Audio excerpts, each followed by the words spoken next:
I was close enough to see the dog go down before I understood what I was looking at, and the sound the man made was not a word at all, just a short, broken breath, the kind a person makes when the ground he trusted has been pulled out from under him. He had one hand thrown out in front of him, fingers spread, reaching for nothing, and the other still wrapped white-knuckled around a leather harness that no longer had a dog standing inside it. The crowd kept moving around him the way water moves around a stone, and not one of them stopped. I want to tell you I stopped. I want to tell you I was the one who did something. But the truth is I just stood there with my coffee going cold in my hand, and the only man in that whole crowded forecourt who moved toward him was the one who was not supposed to move at all. He was a guardsman, red tunic, brass buttons catching the gray morning light, a tall black bearskin that made him look 7 feet of pure stillness, white gloves, a rifle held at his side, eyes fixed on some point far above all our heads.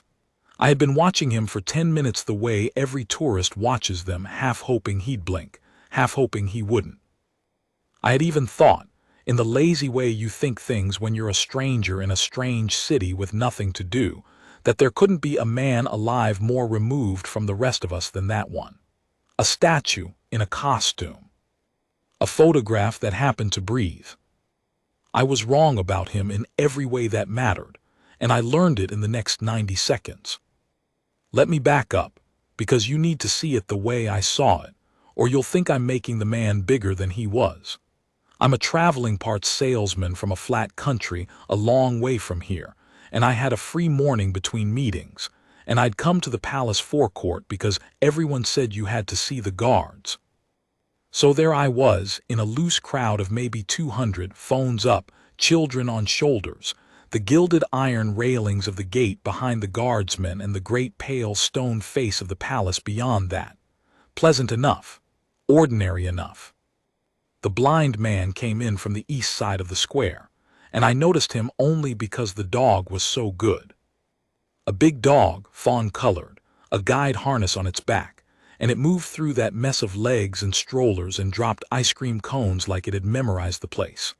The man behind it walked with his chin up and a folded white cane held loose in his free hand, not tapping, trusting the dog. He wore a plain coat and good shoes and the calm, upright bearing of a man who has long ago decided he will not be made small by the dark he lives in. I'd have walked right past him. Most people did. Then the trouble started, and it started the way trouble usually does, small, stupid, and from people who thought they were just having fun. There was a knot of them near the front, 6 or 7, the loud kind, the kind that travels in a clump and treats every public place like it was built for their amusement.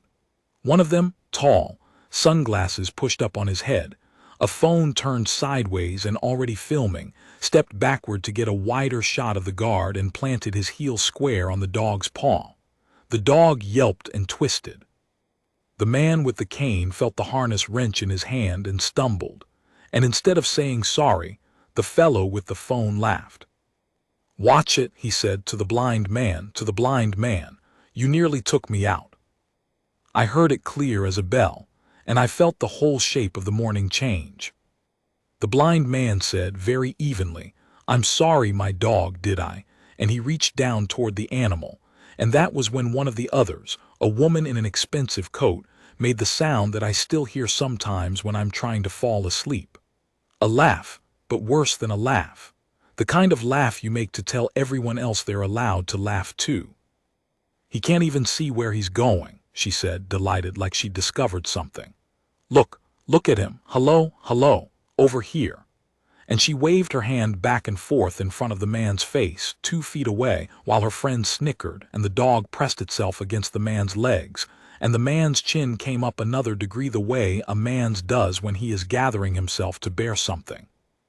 The phone swung toward his face. "Say something to the camera," the tall one said. "Go on, where am I? Point at me." I should have moved then. I had a clear lane to them. I'm not a small man and I've broken up worse in a parking lot back home over far less. But there's a thing that happens in a crowd, an ugly arithmetic where every person waits for someone else to be first, and I am ashamed to tell you I did the arithmetic like everybody else. I looked around for who would go, and the only one who went was the man with the rifle. I almost missed it. He didn't lunge, didn't shout, didn't break into a run, none of the things you'd put in a movie. What he did was worse in a way and far better. He turned his head.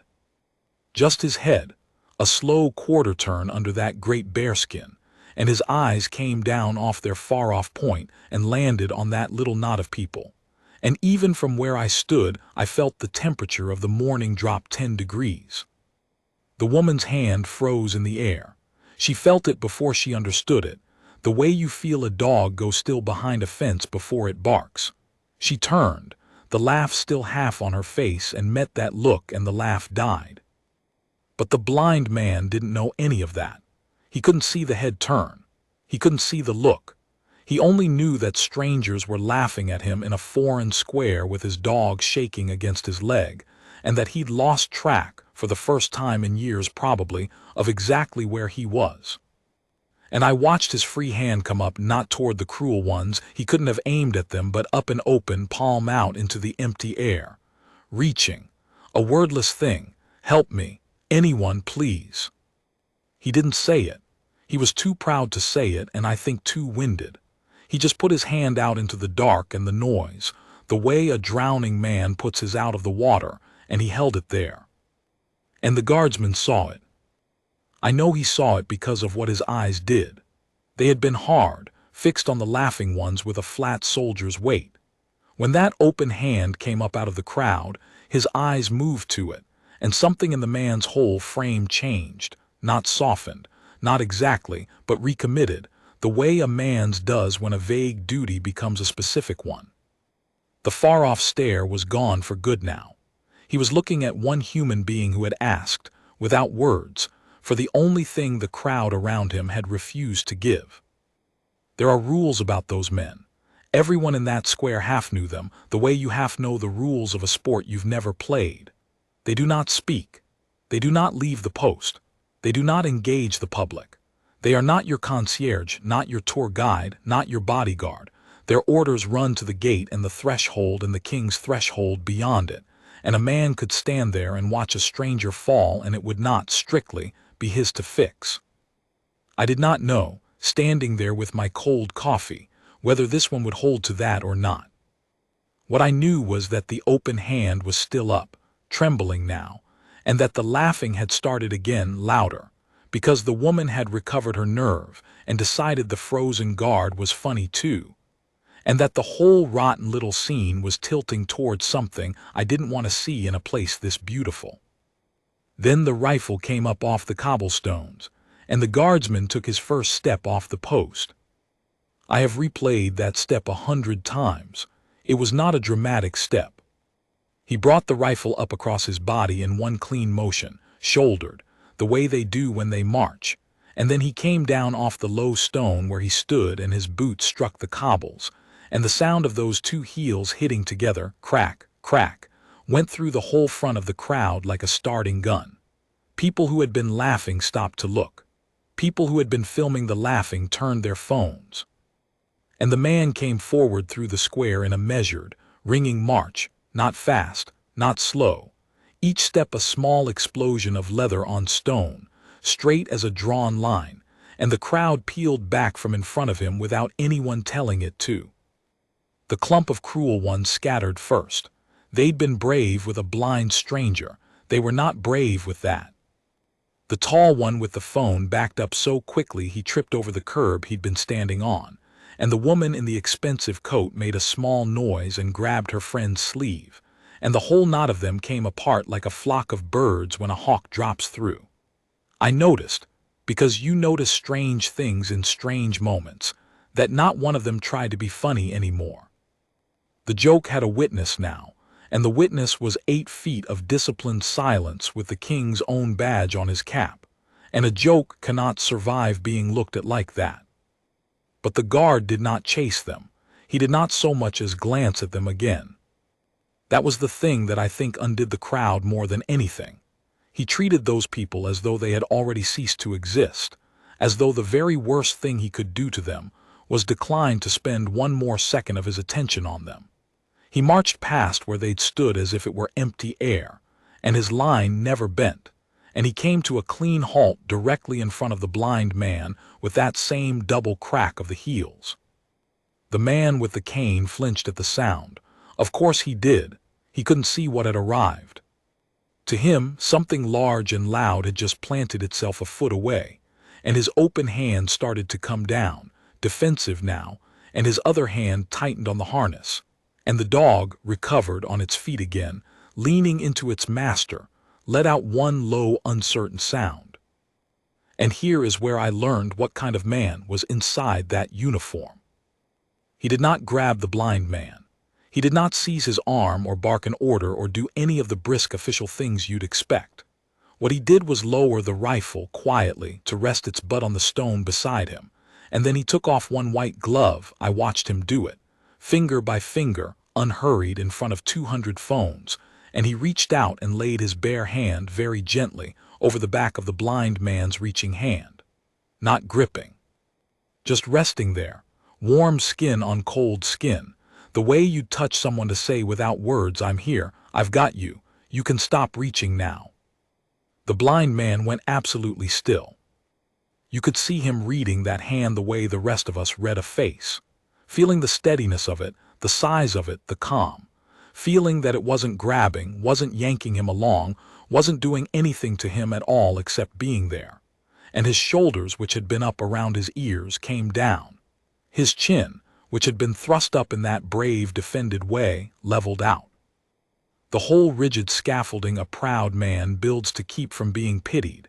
It let go, all at once, because for the first time in that ugly morning someone had reached him instead of laughing at him. "Steady," the guardsman said. It was the only word. I almost didn't believe I'd heard it because everyone says they never speak and maybe he wasn't supposed to.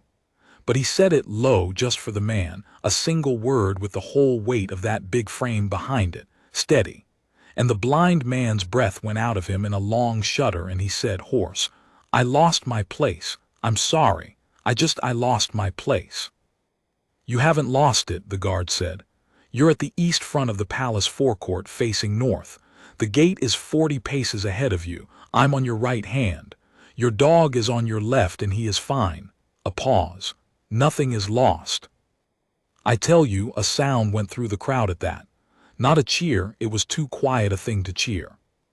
More like the sound a room makes when everyone breathes out at the same time.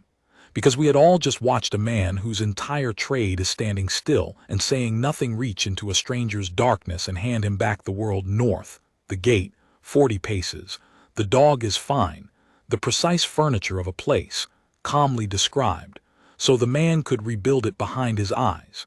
He had given him a map. That was the kindness no one else in that whole square had thought to give.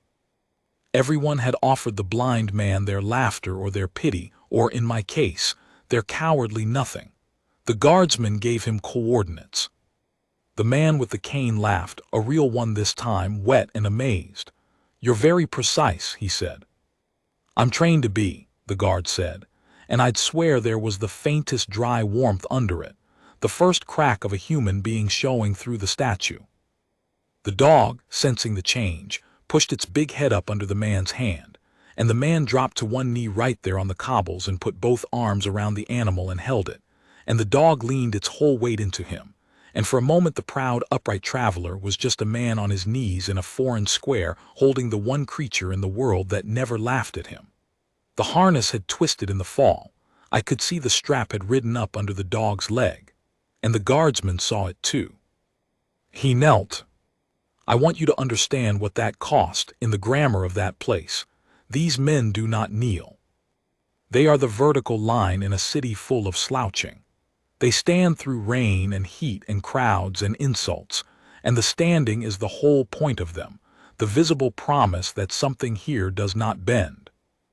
And this one, in front of 200 strangers and their cameras, went down on one knee on the wet stone beside a blind man and his dog, and with those long, careful hands, he worked the twisted strap back into place, smoothed the harness flat along the animal's back, and checked the buckle with his thumb the way you check a child's coat before sending them into the cold.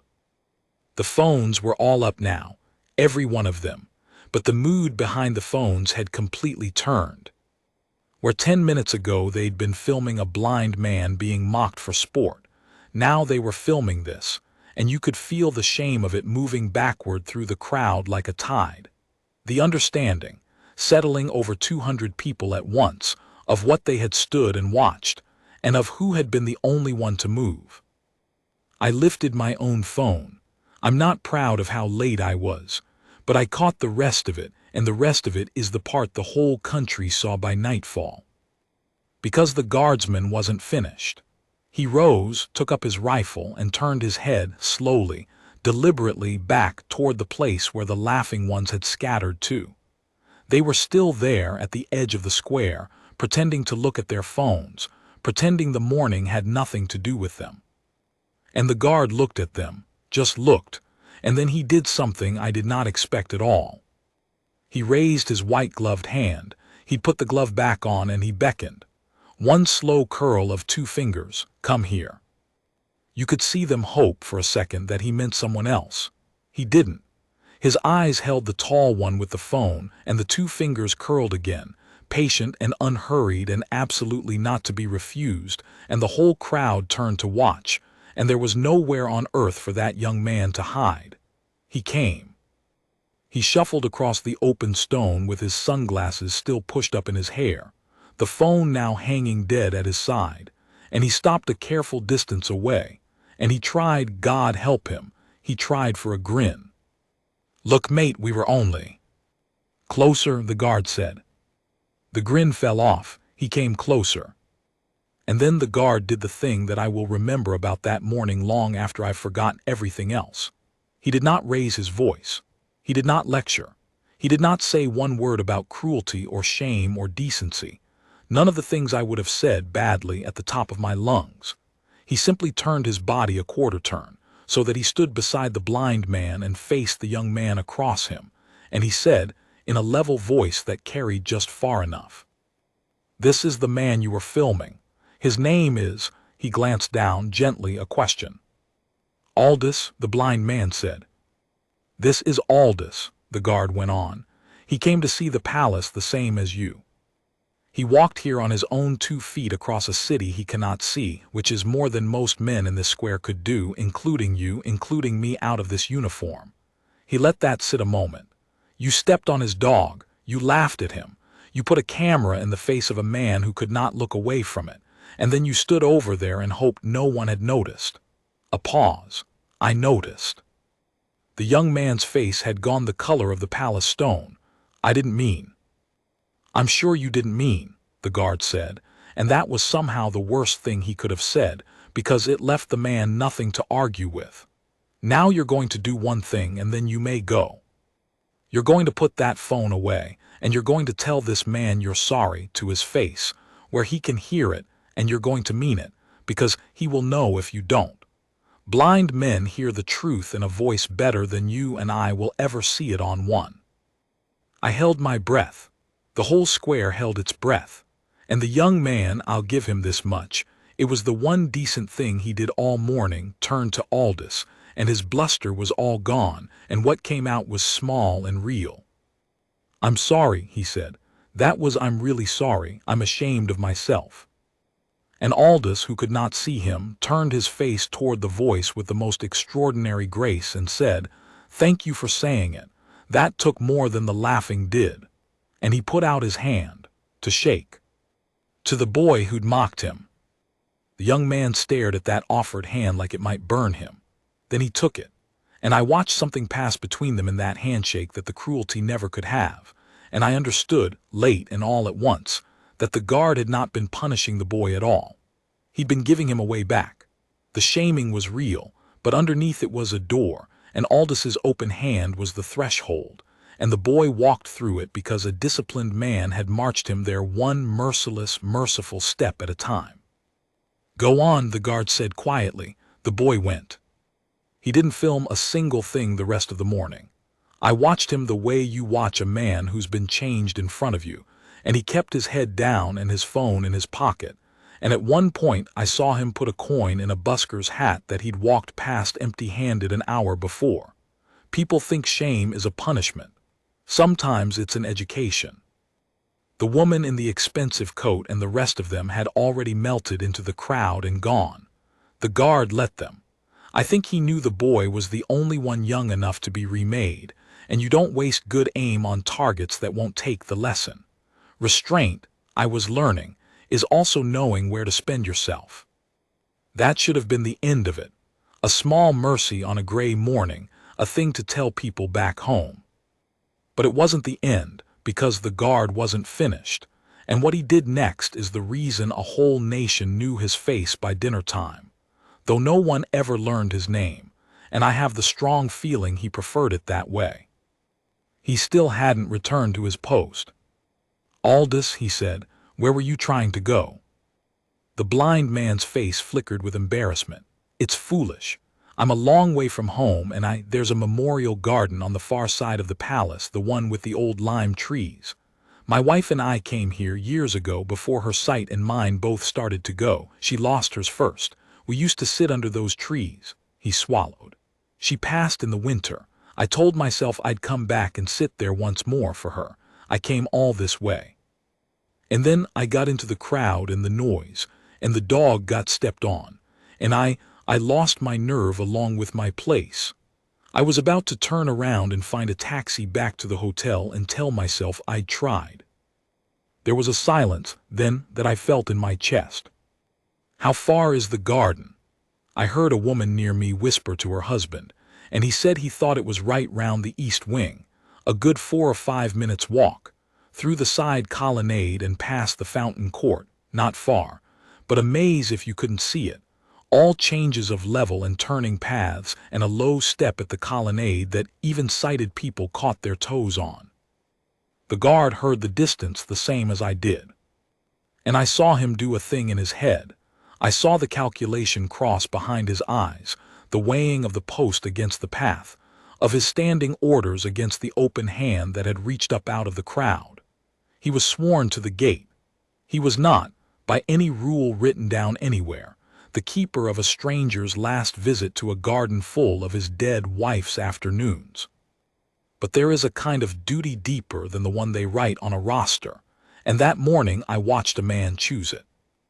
He turned his head a fraction and made a low sound, not a shout, a clipped 2-note call, and from the gatehouse a second guardsman appeared at a brisk walk, took in the scene in one glance, and without a word stepped onto the empty post and came to attention, taking up the line his comrade had left.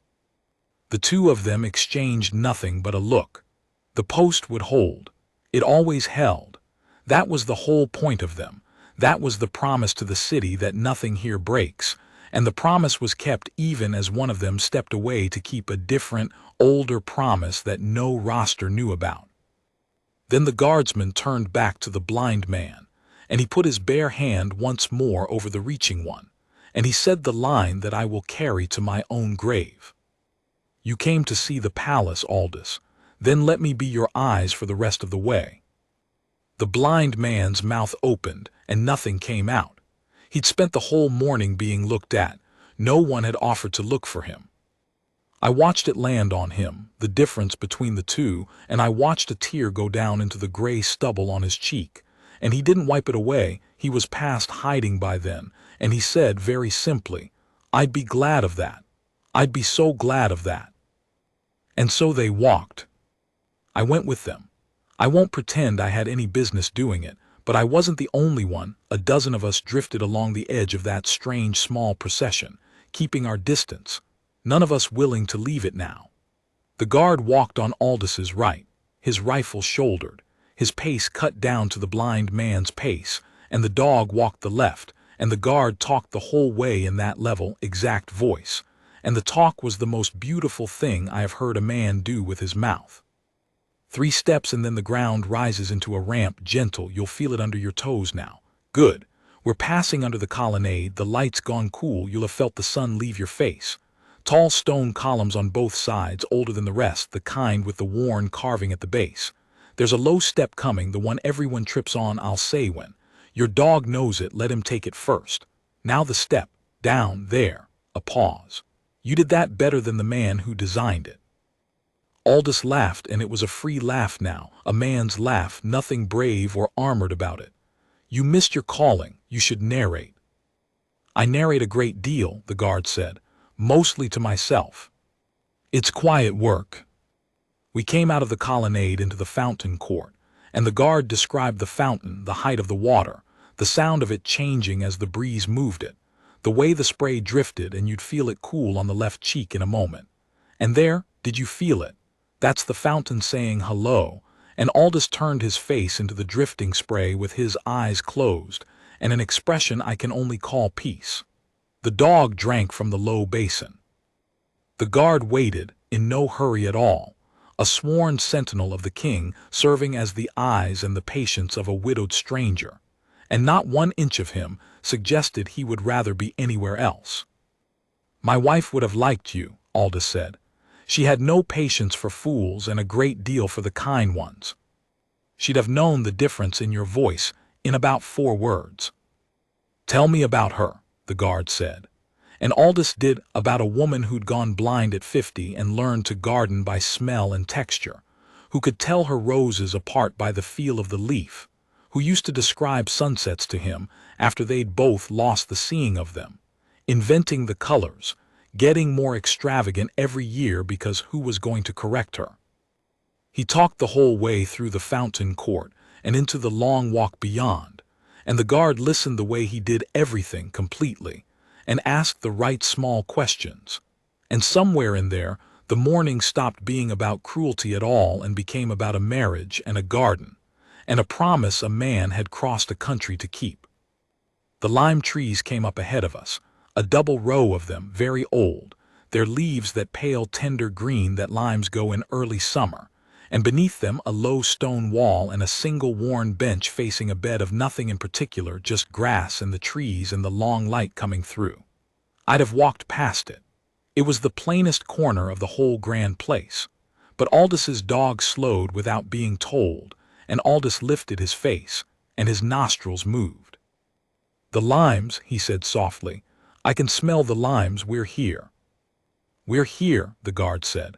There's a bench 3 paces ahead on your right, the same stone, the same place. The trees are in leaf. The light's coming low through them, it's gone gold while we walked. It's on the grass in long bars. If she described it to you, she'd have called it. He hesitated. This exact and disciplined man reaching for a thing outside his training, she'd have called it generous, I think. It's a generous sort of light. I heard several of us, standing back at the edge of the lawn, make small wet sounds we tried to hide. He walked Aldous to the bench.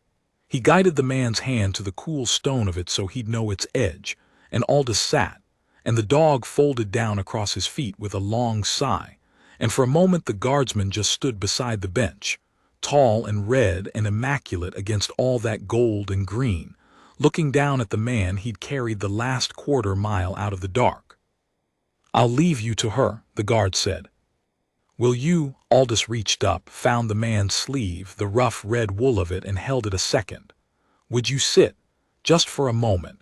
I don't want to do this entirely alone, and I don't know your name. You don't need my name, the guard said gently. And I can't sit.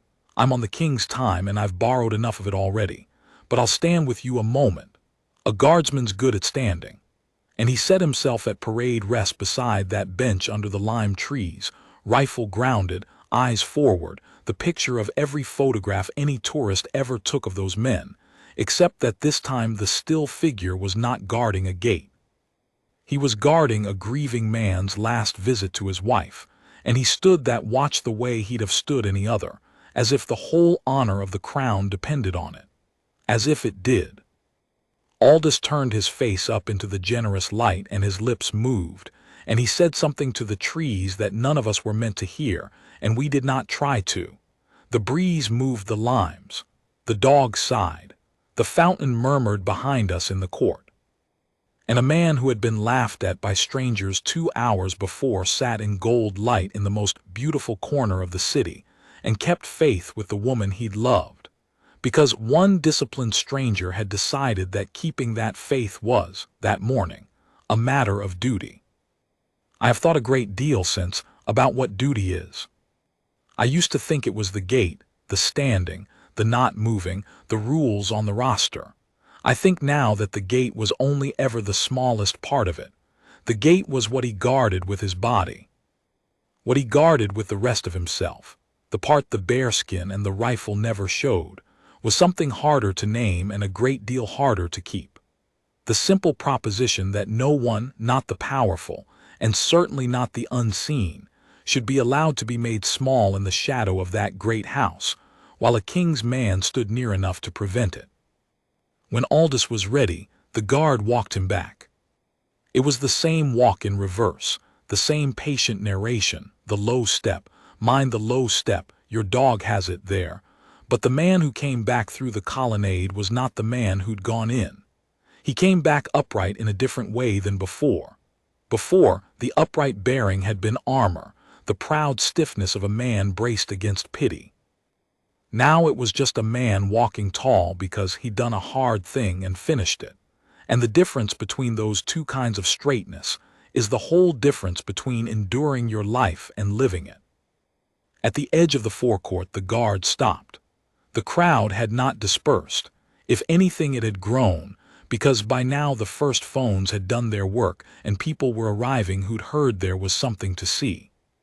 But there was nothing to gawk at anymore. Only a tall guardsman and a blind man and a fawn-colored dog, saying goodbye. "Your hotel," the guard said. "Which one and how did you come?" "By taxi. There's a rank on the south side, my dog knows it, we managed the coming. It was only the crowd that undid me." "Then I'll see you to the rank." And he did, the last 100 yards, through the thinned-out edge of the crowd. And at the taxi rank he opened the door of the first cab himself and guided Aldous' hand to the frame of it the way he'd done with the bench. And he gave the driver the name of the hotel in a voice that did not invite a meter to run long. And he waited. This is the part I love. He waited until the dog had loaded and settled, and the door was shut before he stepped back. Aldous put down the window.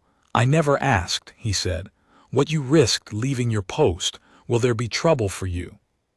The guard considered it. "There might be a conversation," he said. "There usually is, when a man does a thing the roster didn't tell him to. I expect I'll be asked to explain myself."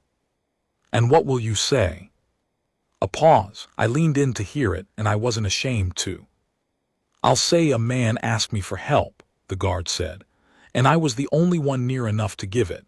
And I judged that the king I serve would rather his gate were watched by my comrade for 10 minutes than that a guest of this city was left to weep alone in the dark. If they want my reasons, those are my reasons. I'll stand by them. They'd be fools to discipline you for it." "They might," the guard agreed, unbothered. "Men are sometimes fools. I'll still have done right. The two aren't connected." And there again was the dry warmth under the iron, the human being the statue had been hiding all along. Aldous reached out the window, found the red wool sleeve one last time and gripped it hard. "You gave me my wife's garden back," he said, and his voice broke clean across the middle of it. "Do you understand what you did? I'd given it up. I'd have gone home having failed her. And you, a stranger with no reason on earth, you became my eyes for the man who had none. I will not forget it. I haven't the sight to remember your face, but I'll remember your voice till I die. And I'll tell everyone who will listen that the kindest man in this whole proud city was the one they all walk past thinking he's made of stone." The guard was quiet a moment. Then he said, "We're not made of stone, Aldous. We're only trained to look it. Safe travels." And he stepped back and the cab pulled away, and the blind man's hand stayed lifted in the rear window, not reaching now, the way it had reached out of the crowd 2 hours before, but open and held high in plain farewell, until the cab turned the corner and was gone. The guard watched it go. Then he turned and walked back across the forecourt at that same unhurried ringing march, and the crowd opened for him again, and this time it was not fear that opened it. People step back the way you step back for something you respect. A few clapped, awkwardly, not sure if you're allowed to clap for such a man. He gave no sign he heard it. He came to his post. His comrades saw him coming, gave the smallest nod and stepped down off the line, and he mounted the low stone and squared himself and brought the rifle up and fixed his eyes once more on that far-off point above all our heads. And just like that he was a statue again. Red tunic, brass buttons, white gloves restored the great bearskin, the unbreakable stillness. A photograph that happened to breathe. If you had walked into that square 1 minute later, you'd have seen nothing but a ceremonial guard at his post, and you'd have thought, as I had thought 2 hours before, that there couldn't be a man alive more removed from the rest of us than that one. You'd have been as wrong as I was. I went home 2 days later. The video, a dozen videos really, stitched together from a dozen phones, mine among them, was everywhere by then, and the country had taken the guardsman to its heart the way countries do, and the comment under every clip was some version of the same astonished sentence. He didn't have to. That was what moved everyone. Not that a man helped a blind stranger. Men do that. It was that this man, of all men, the one whose entire public meaning is that he does not move, does not speak, does not break, chose to spend that hard-held stillness on the one person in the square with no way to even see it spent. He got nothing for it. Aldous couldn't film him, couldn't see him, couldn't make him famous. The fame came later and by accident and against the man's plain wish. He helped him for no audience and no reward, which is the only kind of helping that proves what a man is. They never released his name. I've looked. The palace said only that the guardsman had acted consistent with the honor of his post, which I think is the finest sentence a bureaucracy ever managed because it's exactly right. His post was never the gate. His post was the honor. The gate was just where they happened to stand him. I still travel for work. I still pass through grand squares full of people too busy to stop.